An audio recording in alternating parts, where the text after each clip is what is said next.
Hi everyone, welcome back to my channel. Today in this video we're going to see the growth of East India companies, trade and influences from the year 1600 to 1740. 1600, the East India Company was established. 1609, William Hawkins arrived at Jahangir's court but failed to secure permission due to opposition of Portuguese.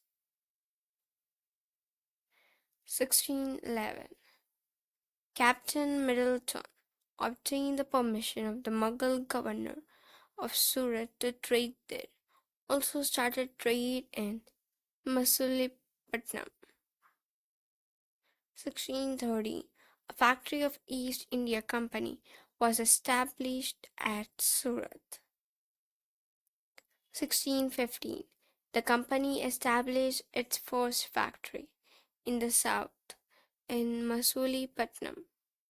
1618, Thomas Roe succeeded in obtaining two farman conforming free trade with exemptions from inland tolls and permission to establish factories at Agra, Ahmedabad and Baroach.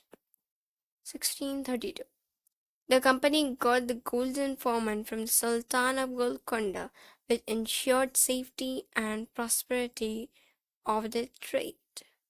1633, the company established its first factory in East India in Hariharpuram, Balasore, Odisha.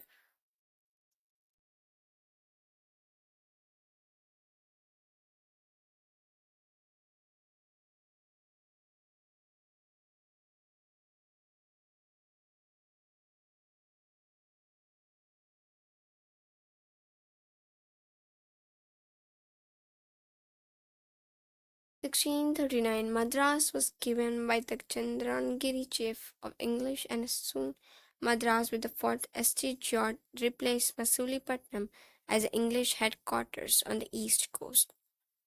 1651, the company was given permission to trade at Hogi, Bengal, Kasim Bazar, Patna and Rajmahal.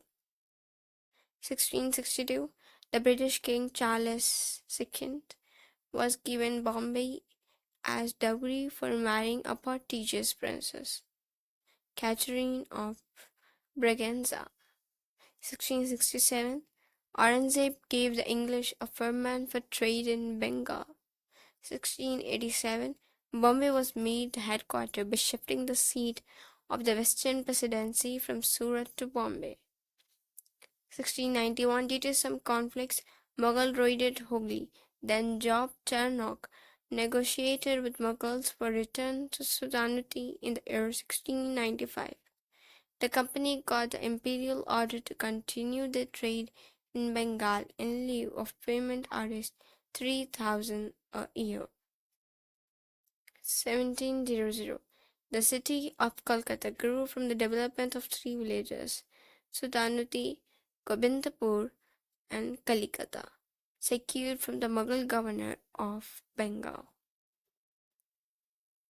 The fortified settlement was named Fort William 1700, and it became the seat of British power in India till the year 1911.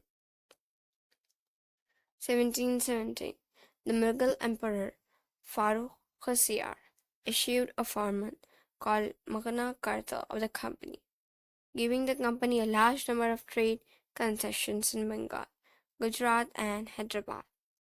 It included: first, companies imported and export were exempted from duties.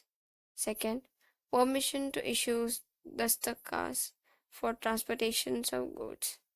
Third, duty-free trade in Hyderabad. Fourth, company minted coins to act as a currency through Mughal Empire. I hope you liked the video. Thanks for watching.